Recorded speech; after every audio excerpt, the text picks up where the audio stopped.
ahead and get started here. We talked about doing a little series here, and it's nothing that, as far as I know, since I've only been in one church my whole life, and I've never recalled ever hearing anything like this or a topic like the one we're going to discuss. So I think it's fun. I'm really excited about it. I hope that you're going to be just as excited about it and glean from it, because there's always points of application. So within this study, I want to focus on two main objectives for us as Christians. Okay, number one is to help strengthen our faith as Christians in the claims of the Bible, because there are quite a bit, are there not?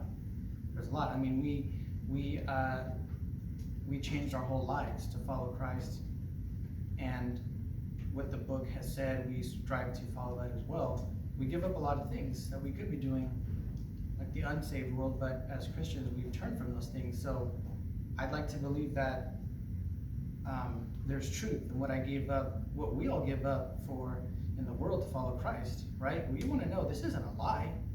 There's truth to it, and it's worth it. I know at the end of my life, I'll look back and say, you know what? I'm glad I came to Christ, because it was all true in the end. It wasn't a lie.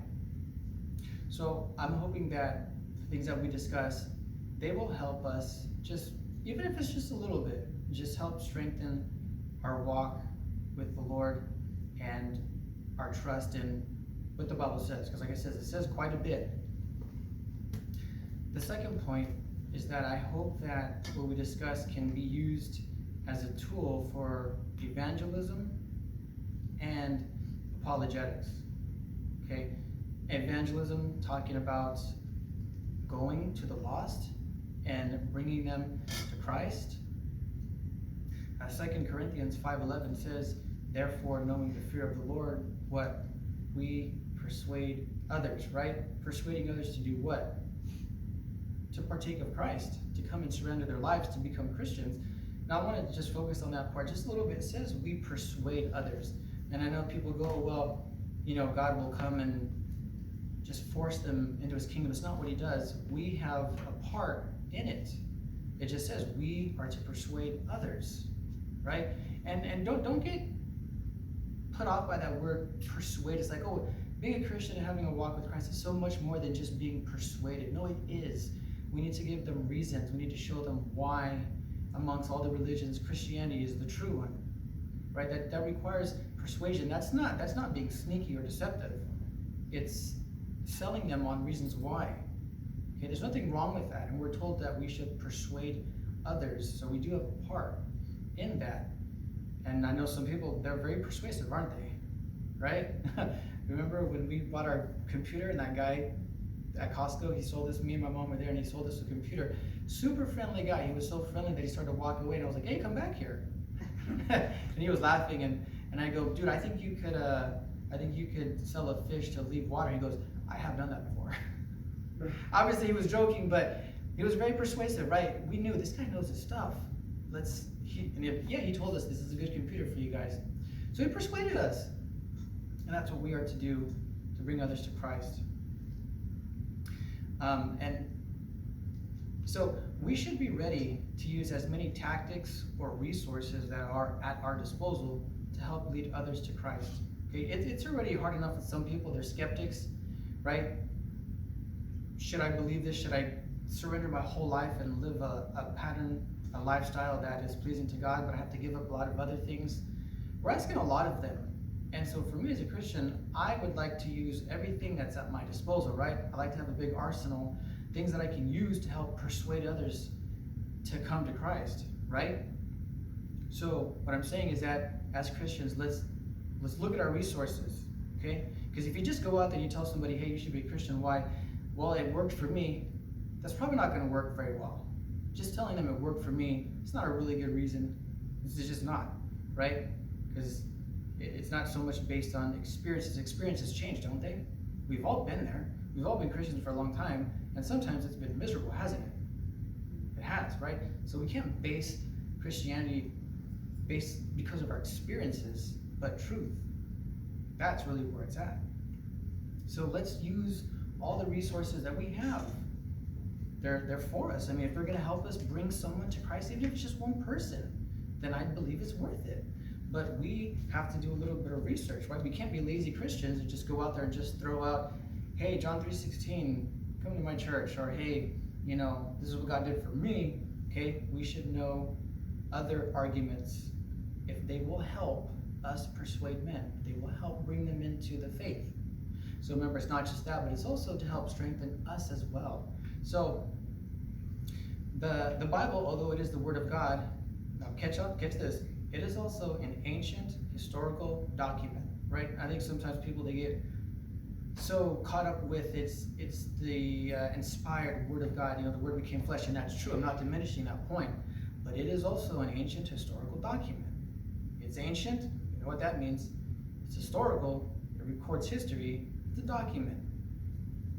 As Christians, we believe that it covers thousands of years of history and events. Some events in the Bible are extraordinary claims, are they not? Flood covered the whole world. We've never seen that. People raised from the dead, we don't see that. These plagues fall on Egypt, well, we don't see that. These are extraordinary claims, right? And I've heard it before that said that extraordinary claims require extraordinary evidence, right? People out there, some are simple, some people are not. You can't just go up there and tell them, hey, there was you know, these 12 plagues fell in it, and you should just believe it. Unless they're really gullible, right? Most people are not, especially when it comes to religion. They're already skeptical, aren't they? They're already like, there's one of those Jesus freaks again. Probably want my money, they probably want me to go there and tithe and this and that. So they're already skeptical, okay? So remember, evidence is good. It's on our side. Let's use it to our advantage. Because the Bible covers events throughout history, should we expect that there are things outside the Bible that support the claims of it? Because remember, I said it covers history, does it not? Yeah? And there's events that have happened throughout history, obviously. And the Bible covers a great deal of time. Some pretty extraordinary events. Should we expect that there's things outside the Bible that support what it's telling us? I think that's a fair question. I think skeptics, I think that's a good question if they ask us, okay, well, you know, the Bible said this, that's a pretty extraordinary claim. What do you have besides I should just believe it? You got anything else for me, right? You got any other supporting evidence? That's a good question. So I need someone to turn to 2 Peter 2:5. And someone else look at Genesis chapter 6.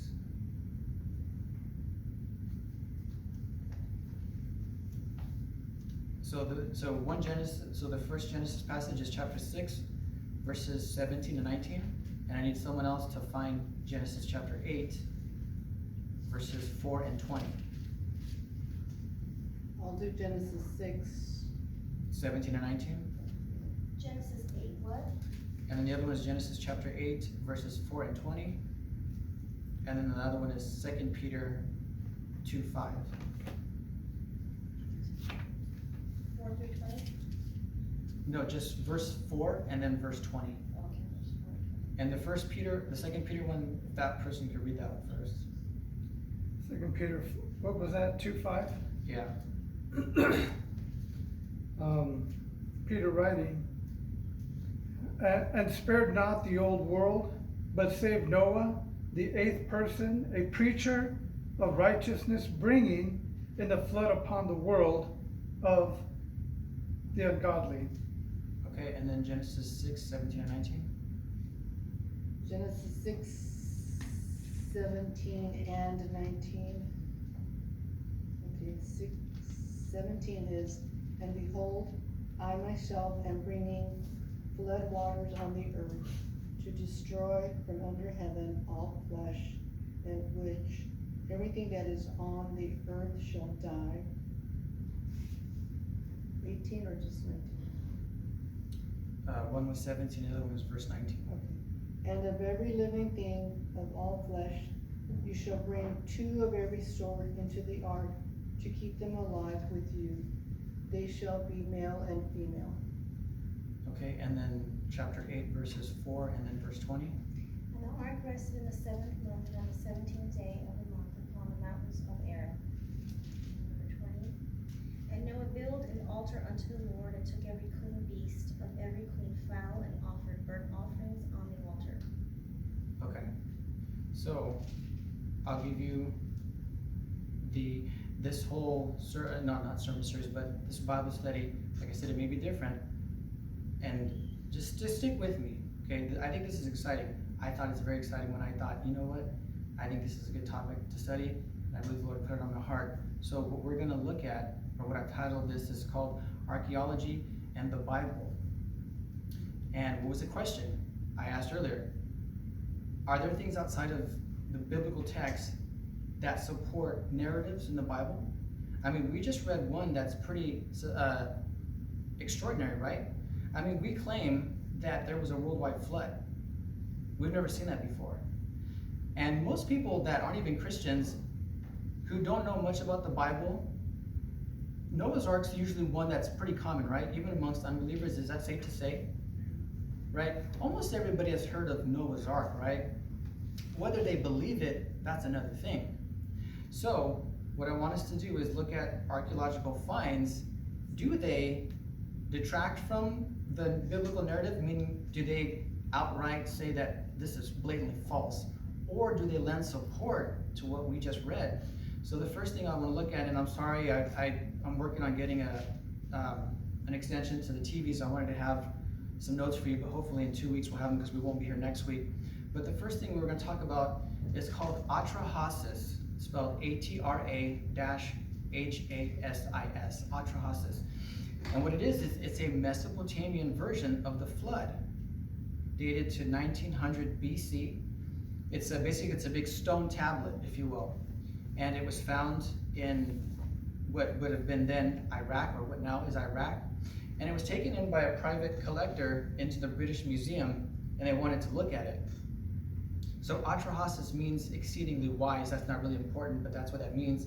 It is the title of an ancient Akkadian epic. So an epic is like another term for a story or a myth.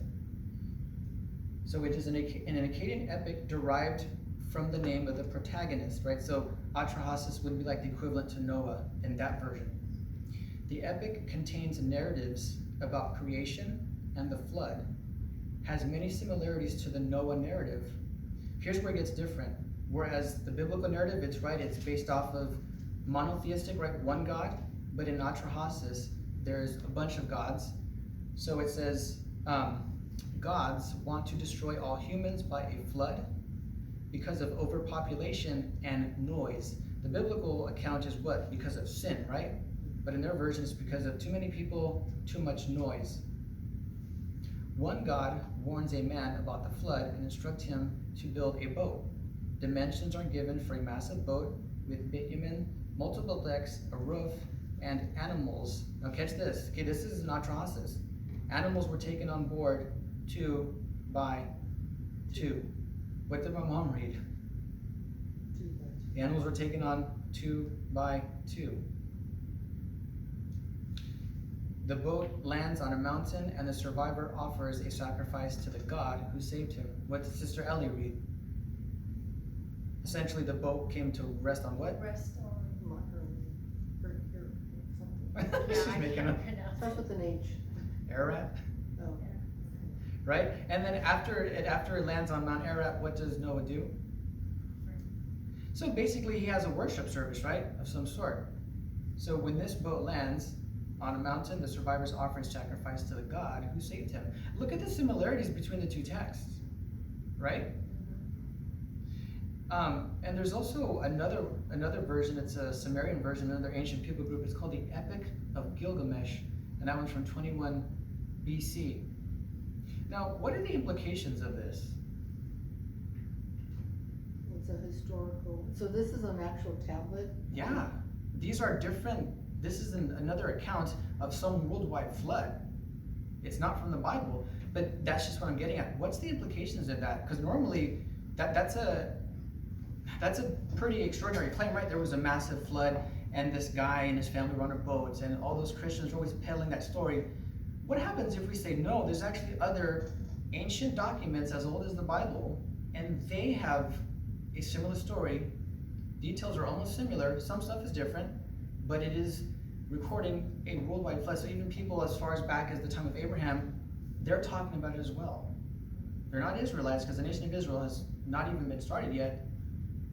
What I'm trying to get is that I think that lends credence to the biblical account of the flood.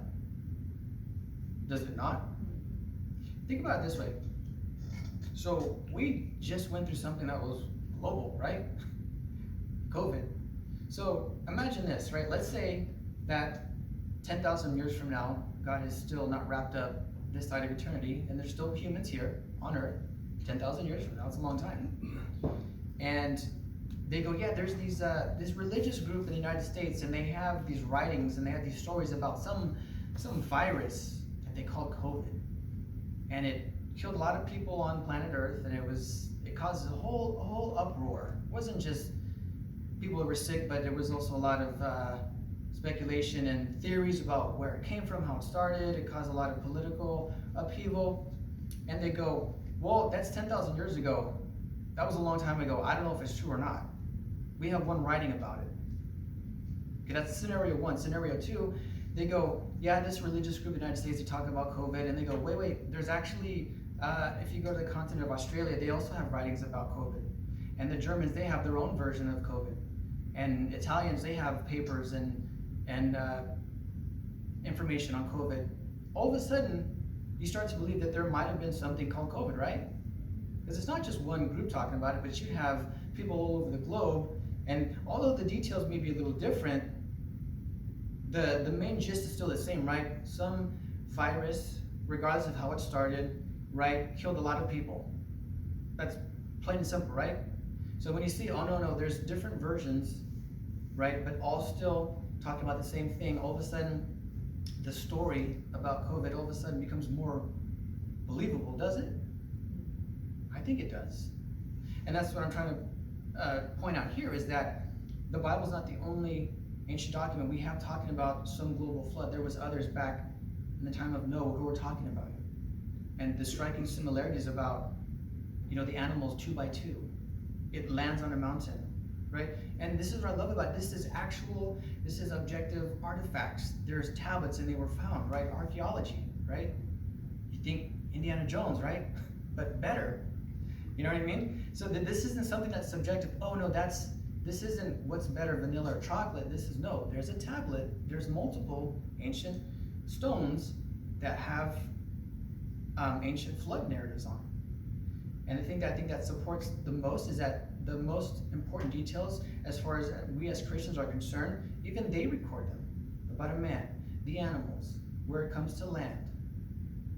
So what it does, I think this bolsters the biblical narrative. I just remember in my studies, I don't remember what the class exactly was, probably Western Civ or something, but they talked about the Epic of Gilgamesh, and the accounts and the similarities between that and the accounts found in the Bible. Well, I'm trying to. So supposedly the Christian view was that everyone died in the flood except for Noah, right? Everyone died. You should know, you're a Christian. You're asking like with speculation. She's Okay, like, so that's the Christian view. Okay, so this claim, those people came from the flood, or how did they write about it? I mean, probably word of mouth. I mean, you start over again with Noah's family, and they talk about a worldwide flood, but eventually you probably get different versions of that, and they split off. And then, because in the ancient world, you had polytheism dominated the ancient Near East, multiple gods. So you hear in their version, it's a bunch of gods just got annoyed with overpopulation. So eventually, from Noah's family, I think you start to repopulate the earth, okay. and then they somehow throw in some other details in it, that it was just about overpopulation and annoyance, and there was multiple gods. So it's Noah's family, actually, descendants of Noah's family that. Yeah, because I take the biblical narrative at face value that everyone was killed except for his family. Okay. So his family starts to repopulate the earth, and down the line, No, I don't think it was his immediate family, because I think they probably would have known better, right? I mean, they were literally just spared from the wrath of God. So after generations, you probably have them getting more corrupt over time, and then you have different versions that spring up. That makes sense now. Okay. All right, so we're going to stay in the book of Genesis. So I need someone to look at Genesis chapter 21, verses 8 through 10. And then I need another one is Genesis 37, verse 28. And the last one is Genesis 49, 1 through 4. I'll do 49.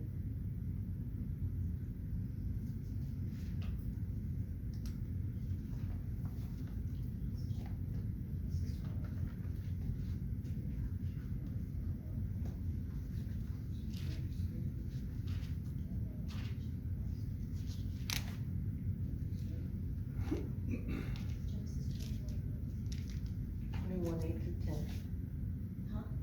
21, 8 through 10. 21. And then there's Genesis chapter 37, verse 28.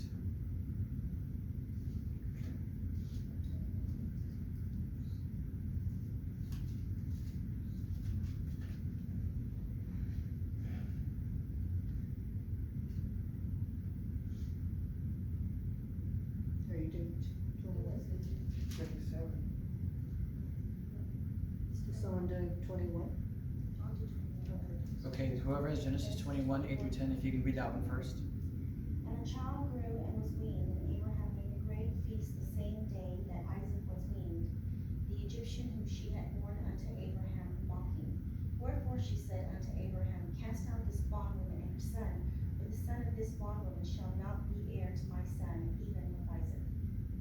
So that's basically the story about Hagar and Ishmael, right?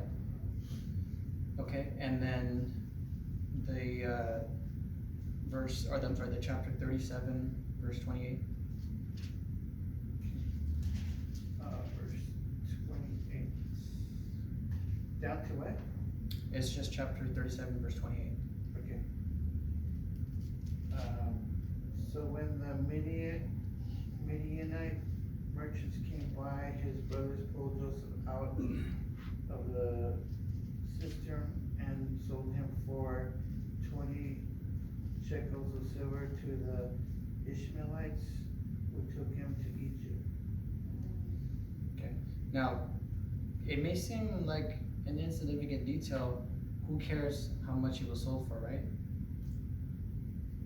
I mean, is 20 shekels, is that like determining if someone's saved or not? No, right? You guys get what I'm saying? Yeah. Who cares if he sold for 20 shekels? It could have been 50. Who cares, right? Why is that important? Why do we care about if it's 20 shekels of silver? Okay, so now the 49, 1 through 4. And Jacob called unto his sons and said, Gather yourselves together, that I may tell you that which shall befall you in the last days. Gather yourselves together and hear, ye sons of Jacob, and hearken unto Israel your father. Reuben, thou art my firstborn, thy might, and the beginning of my strength, the excellency of dignity, and the excellency of power. Unstable as water, thou shalt not excel, because thou wentest up to thy father's bed, then defilest thou it. He went up to my couch. Okay. I didn't throw that in there to make you feel bad, Uncle Ruben. It was just Of course. Of course not. Anyway, you got something to confess? Unstable as water? Are you a rascal? Okay, so it kind of seemed like we kind of jumped around there, right? But again, sticking of the theme of the study, we should know that there's more to it, right? That there should be something here that we can extract, that we can see, this isn't just myth, right? Because what's a myth or a story that's mythical? It's fake, right? Yeah. Not true. Yeah, it's just you come up with fake characters. They're not based off real individuals. The whole plot, the story, that's made up, not based off of any historical event. And the places they go to, even those can be made up, right? Like I think of like the Harry Potter series or Lord of the Rings, right? All this stuff is just mythical. It's all made up, right? And that's a critique of the Bible, is it not? It's an old myth. I hear it all the time, right? I hear some people say, "Oh, it's old," and there's a lot of other old stuff. So what gives this one any credibility over the rest? Right? Because remember, I'm also talking about how we can use this in apologetics, right? Defending the faith, and we're also told that we should be able to give an account for what we believe in, right? We should be able to say, you know what? I understand you have some concerns about the Bible, and they should. Anyone who just comes and I guess if they super gullible and you didn't have to work hard, I guess that's nothing to complain about, but usually that's not the case. People are skeptical. So what can we show them? Just say, hey, you know what, will this help you? If this helps them take one step closer to Christ, I think it's worth it. I think it's worth it. So we should take these things serious if this helps us. One more thing we can add to our arsenal in terms of evangelism or apologetics, why not? Okay, so my mom basically read about, did you read something? Oh no, Ellie, Sister Ellie read about, it was basically the struggle between that which is the firstborn of the slave wife and his actual, or his concubine and his wife, correct? And then my dad read about some punishment that befalls on Reuben for his disobedience. And then Reuben read about the selling of Joseph. So, archaeological find number 2. It is called the Code of Hammurabi. Okay, the Code of Hammurabi. Hammurabi was a king of Babylon, and again, it's a big stone, if you will. And what it had is that it contained a bunch of laws on it. It also talked about contracts, social customs, punishments, and economics of that time. Found, they dated to be about 1750 BC, found in ancient Susa, which would have been modern day Iran. So, the laws, customs, and prices found in the code reflect information and customs from that period that are also found in the book of Genesis, such as premier status being given to the son of the first wife regardless of birth order, right? That's what Ellie was reading about, okay? Or the loss of birthright due to offense against the family. That's what Uncle Reuben read, right? Oh no, sorry, that's what my dad read about.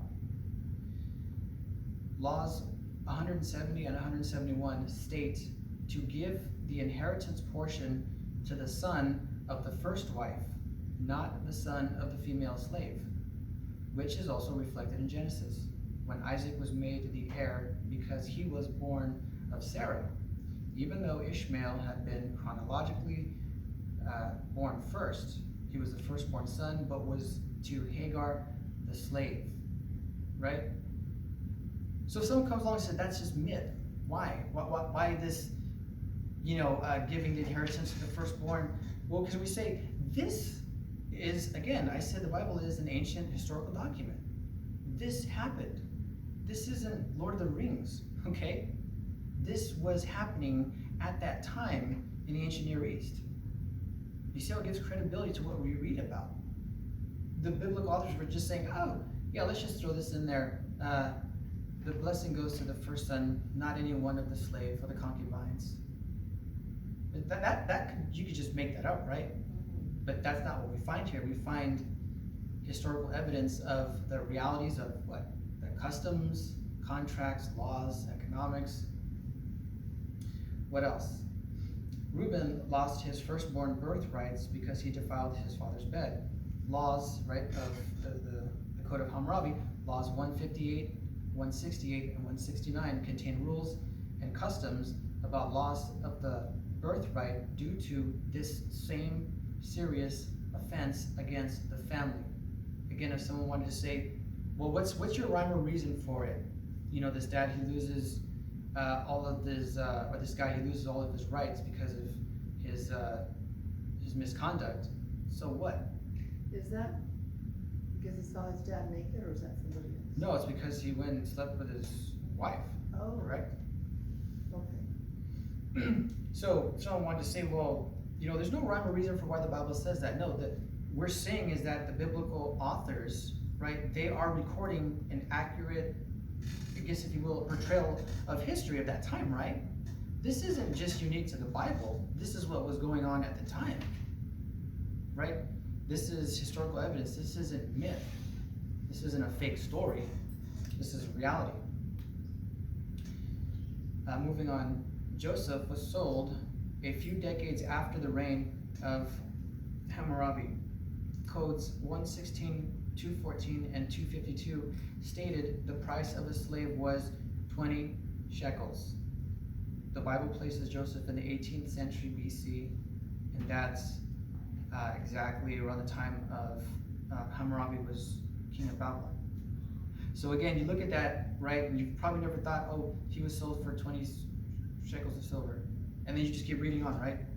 No big deal, right? It's like I said, 20 shekels of silver, that's not like a salvation issue. Like, do you believe he was sold for 20 shekels? I don't know, I'm skeptical about it. Well, I'm sorry, but you can't be saved, right? That's not like saying, hey, do you believe that that God is existing in three persons? No, I think that he's just one. It's like a heresy, right? We consider that person non-Christian if they deny that there was a God and the Father, the Son, the Spirit. Or if someone says, I don't believe he's coming back.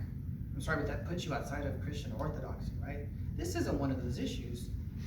So it may seem insignificant, but when we look at the time, we look at customs, then we see, oh, there's a lot more significance to that.